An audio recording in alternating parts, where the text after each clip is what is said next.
Russia's 20th Motor Rifle Division is attempting to capture the village of Illinka, 20 miles west of Donetsk city. A massively outnumbered unit of Ukrainian paratroopers destroyed over 200 Russian armored vehicles in one day during a ferocious battle in the Donetsk region. Russia's 20th Motor Rifle Division is attempting to capture the village of Illinka, 20 miles west of Donetsk city. They aim to drive Ukraine's army from the village, leaving them with an open road to Kurakhove. The city is a Ukrainian garrison and a vital position for Kiev's defense of the southern Donetsk region. Russia's 20th Motor Rifle Division is estimated to contain as many as 10,000 troops.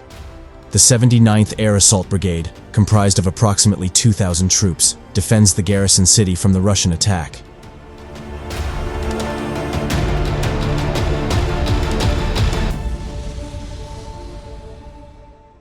The paratroopers are coming under intense pressure as they desperately attempt to repel the Russian attack. A Ukrainian drone operator with the call sign Kriegsforscher noted that the situation is close to critical, and that the brigade is under a massive enemy push that began around 2 weeks ago. The paratroopers and their supporting drone units have knocked out potentially dozens of Russian vehicles first, factory-fresh BMP-3s. And then, as the modern BMP-3s began to run out, older BMP-2s and MTLBs. Despite being heavily outnumbered and outgunned, the paras inflicted stunning losses on the Russian division. On Saturday, analyst Andrew Perpetua counted a staggering 206 destroyed, damaged, and abandoned Russian vehicles. By comparison, the Ukrainians lost just 49 vehicles, according to the battlefield analyst.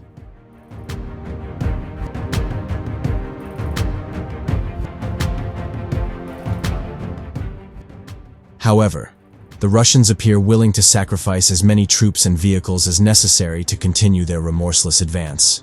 Putin's generals have combined their overwhelming superiority in manpower and weapons with a new strategy that is causing panic among Ukraine's army.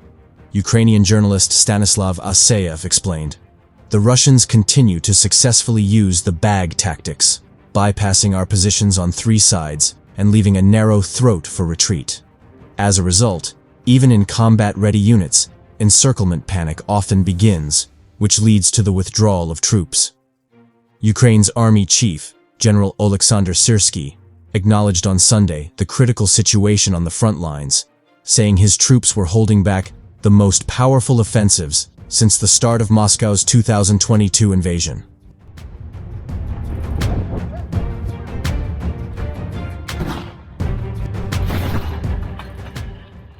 Russia launched 96 drone attacks towards Ukraine on Saturday and Sunday, with Ukraine's military claiming to have shot down 66 of them, according to Ukrainian media.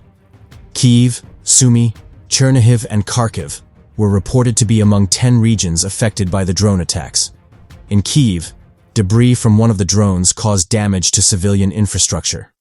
Ukrainian President Volodymyr Zelensky stated in a message posted on X on Sunday that, over the past week, Russia has used more than 900 bombs, around 30 missiles, and nearly 500 Shaheds, targeting various regions in the country.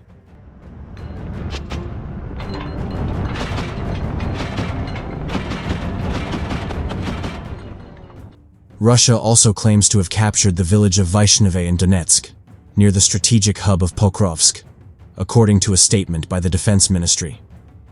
Meanwhile, according to the Russian state news agency TASS, Regional Governor Vyacheslav Gladkov said that Ukrainian armed forces launched 14 unmanned aerial vehicles, UAVs, and 27 projectiles towards Russia's Belgorod region along the border during the past day. 10 projectiles were fired at the villages of Dubovoye, Krasny Khutor, Otradnoye, Repnoye, Streletskoye, and Yasnye Zori in the Belgorodsky district. 8 drone attacks were carried out. Air defenses downed 6 UAVs. He wrote on Telegram.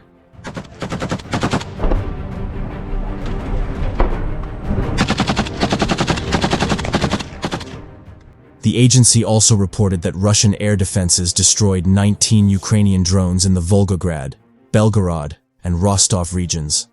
Last night, online air defenses shot down 19 Ukrainian fixed-wing drones involved in the Kiev regime's attempt to carry out terrorist attacks on targets in Russia.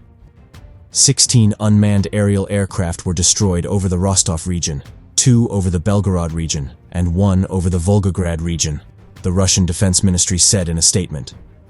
The steady Russian advance towards Pokrovsk in recent weeks has changed the momentum of the conflict in Ukraine.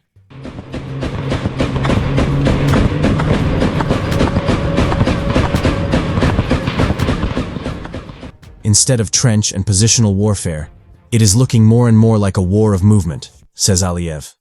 Ukraine now can lose up to 2 villages a day, compared to some months ago when it was just 1 each month. The use of glide bombs has helped Russian troops push forward as they can be employed against large fortified positions or facilities, Hostler says.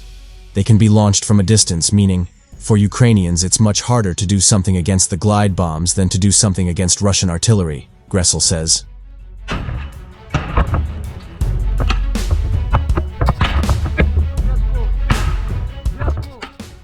Kamikaze drones have also played an important role. Russia's Lancet 3 UAV model had 600 confirmed deployments in May 2024 and 2,500 in October, Hostler says. The drones are designed to destroy armored vehicles and air defense systems. They represent a cost-effective method for inflicting significant and financially relevant damage on the armed forces of Ukraine, Hostler adds. But despite recent success, Ledwidge doubts that Russia will be able to maintain a war of movement for long. The Russians don't have enough experienced troops for the level of combined warfare that such a maneuver war asks for. You need engineering, infantry, and armored vehicle units.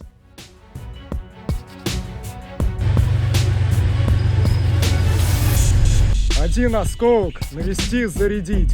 Орудие! Выстрел!